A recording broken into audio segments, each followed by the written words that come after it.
Sabi ko, pahiram muna. Gundam. Mukhang yun ang pangalan ng mobile suit na yan. Ano? Gundam?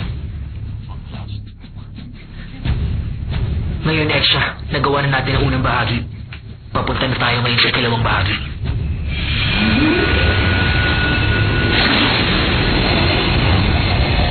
Ano ang mga mumunting ilaw niya? Paano siya nakakalipad ng wala man lang propulsive power?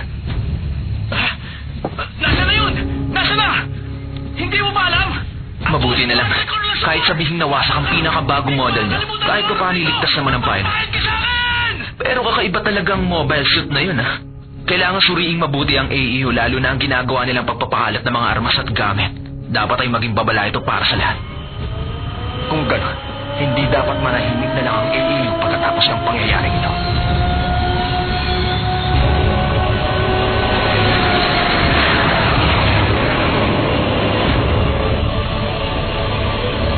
Patuloy ang Talames peripheral mode sa kanyang mission mode. Naisagawa na ng Extra ang unang bahagi ng misyon sa loob ng itinakdang oras. Sa ikalawang bahagi ng misyon, kailangan mag-estimate tayo. Ginagawa ba ng tama ni Setsa ang misyon niya? Tingin ko naman oo. Dahil kung hindi, tiyak na maapektuhan ng celestial being. Tama na nga yung kwentuhan nyo. Oras na para simulan ang ikatlong bahagi ng misyon. Oh, bakit parang mainit ang ulo mo? Ito ang unang misyon natin bilang mga celestial being. Kaya uminom tayo. Ano? Huwag mo sabihin nga alak yan. Seryoso ka ba dyan? Huwag nga kayong kabahan. Tandaan niyo ako ang strategist dito. Kaya pinagkakatiwala ko sa inyo ang lahat.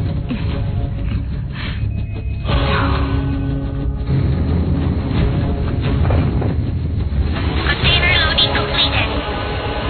Kasalukuyang ipinapwes ng Kiryu sa catapult deck.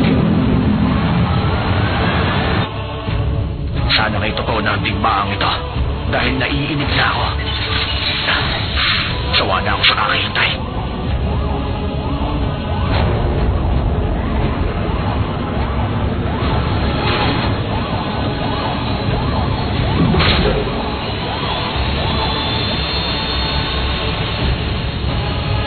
Nasa akin na ang kontrol.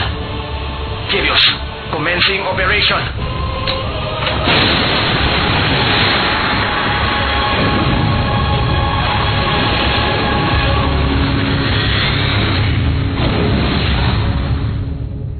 Ang ikalawang orbital elevator na pinangalan ng Pillar of Heaven na siyang nilikha bilang paggunita sa ika-10 anibersaryo ng pagkakatatag ng Human Reform League ay kasalukuyang nasa ganap na operation, kaya isang pagdiriwang ang ngayon ay dinaraos.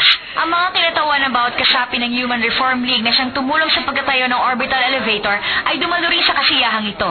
Namataan din ang ilang kinatawan mula sa iba't ibang sektor o industriya at ilang kinatawan sa bahagi ng militar. Sige, bigyan mo ako. Mawawala ang kagwapuan mo kapag nagpatuloy kang ganyan.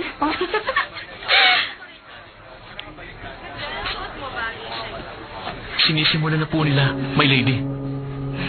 Kung ganon, itinuloy pala nila ang pagkilos. Isa itong napakasamang hakbang.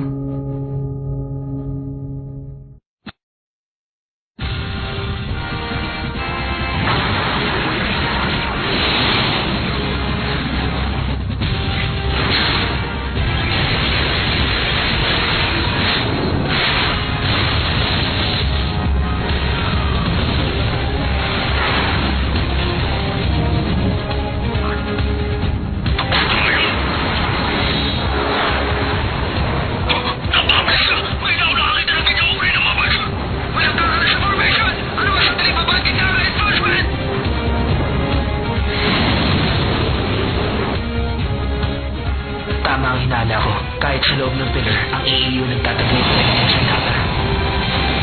Lakon! May parating na kalaban! May parating na kalaban! Mukhang magiging mabigat ang labang ito para kay Seth na. Kung ganun, mabuti pa siguro tulungan ko siya. Tayo na, ito magiging unang laban para kay Lakon Stratos at ang Gundam Dynamite.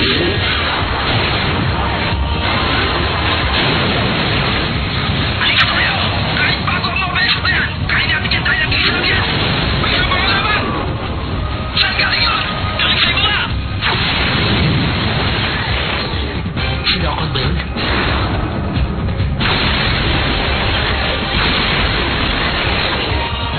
Si Dynamite ang bahala umasinta sa mga kalabang niya!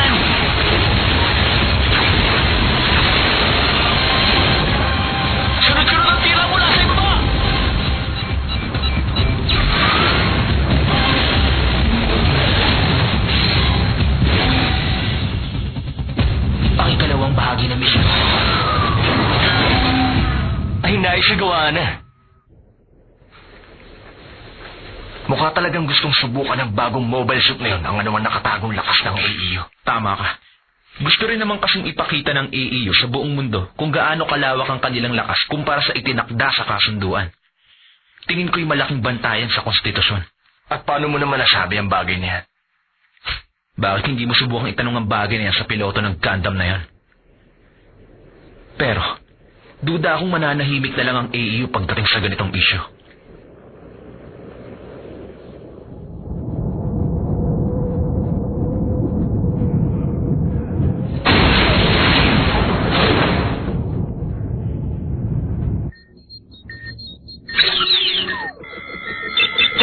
Muli na naman gumana ang e-sensor. Pansin ko parang marami ng debris ngayon At parang palaki ng palaking nahuhulog Check na mo lamang ngayon sa lumang satellite. At ngayon lang bumagsak. Maging alisto kayo sa lahat ng oras. Alalahanin yung kasalukuyan nagdaraan sa kasiya sa Pillar of Heaven. Roger that, Captain. Ano yan? Ipapakita ko ngayon din sa monitor. Walang tutang mga mobile suit yan. Imposible. Nagagawa nila makalagpas sa mga nagbabagsakan debris. At taglay ang shield interference. Nakakaya rin ng mga piloto. Sinasabi siya nga ba? Lumalag pala kasi sila ng gusto sa pagkakataong ito. Mga terorista ba sila? Kumanda kayo! Pagkanayan ng 3rd Defense Unit! Kakainis naman Bakit makasiyabang kukunin nila? Ito na! 120 hours pa lang ang training ko sa space Kailangan pigilan ko sila kahit anong mangyari. Kapag nagawa mo yun, double promotion ay bibigay sa'yo. Ang hindi mo tatapos sa tatlong oras sa pagsasakay sa mga kagamitan. Ilios, baka mo. Mahamak talaga ang AEU. Ito ang mangyayari kapag patuloy ang pagbibenta nila ng mga armas sa third-party nation. Sir, may masama pong nangyari. Maiwan ko muna kayo. Aba, teka. Bakit isa-isa yata silang nag-aalisan? Parang gusto ko yata magduda. Kailangan na ba natin magtago? Hindi na kailangan. Pero tulad ng inaasahan kay Sumiragi, may kahanga-hanga siyang prediksyon. Ang maximum para sa P3 area. Ang susunod na squad ay pagkabinahin sa loob ng 300 seconds. Ang mga nasa P3 area ang sasagot sa tigil ng object. Control to units. 0 to 87 bago tuloy sa malbukang tigil ng object sa Pilar. Ayos mo yun. Papunti na ito. Parahan nyo, tangaan ng kalaban. Nag-iba lang na ng kalaban! Kasalukuyan nito nakatago sa ring! Sundan sila. Kapitan! Baka hindi niya kakayanin! Wala susuha. Maras!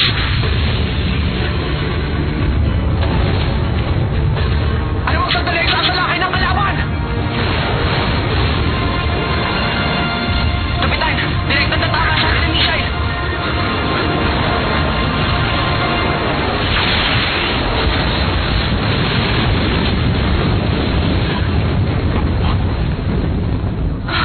Ano yun? Ang Gundam. Ang Gundam Kyrios. Kahanga-hanga talaga ang prediksyon ng isang tulad ni Sumiragi.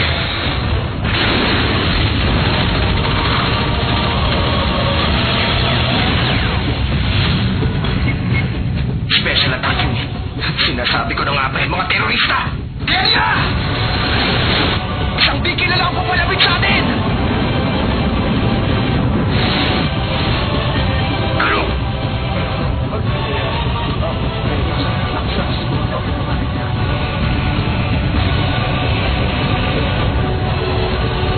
Ano mong sandali wawasakin na ng Virtue on target?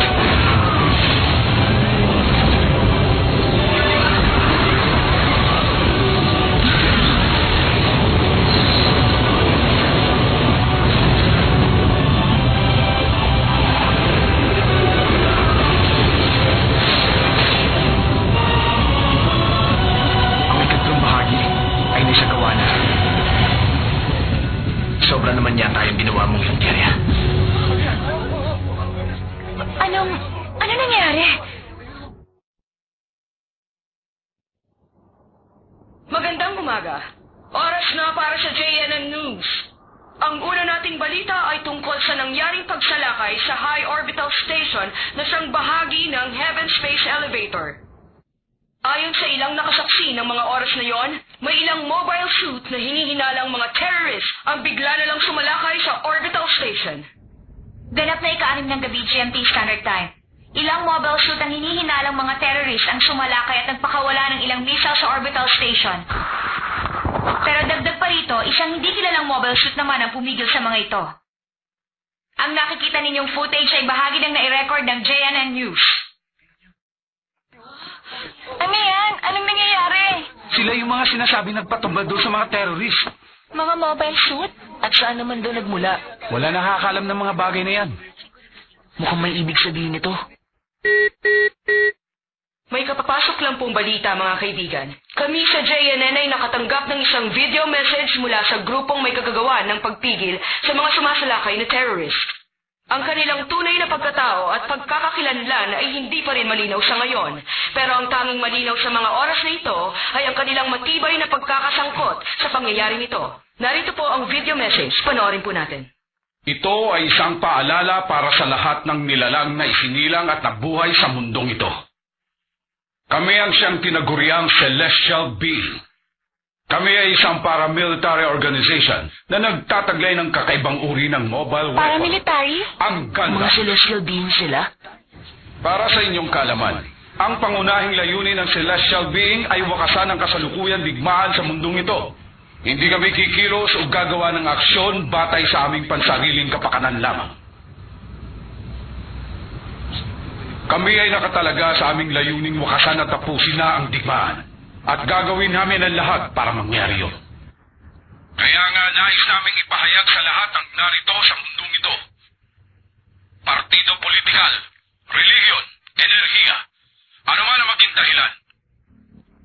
Upang tuluyan ang matapos ang digmaan at kaguluhan, ay gagawin namin ang lahat ng paraan sa abot ng aming makakaya.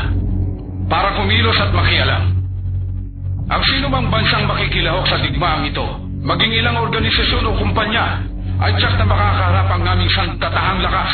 Dahil kami ang Celestial Being, isang paramilitary organization na nilikha upang wakasan ang anumang uri ng digmaan sa mundong ito.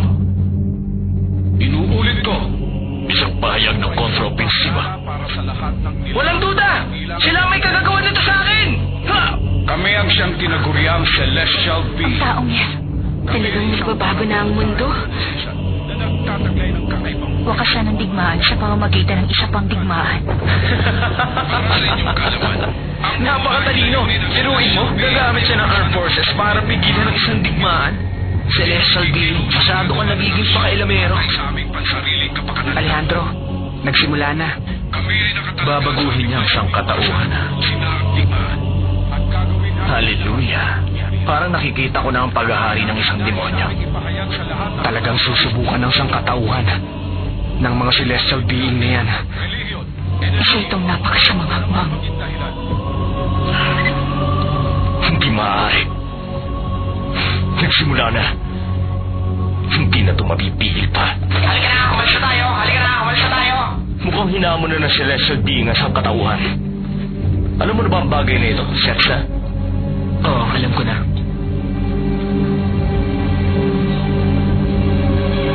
Tayo, bilang mga celestial being, ay ang tinatawag na Gundam Meister.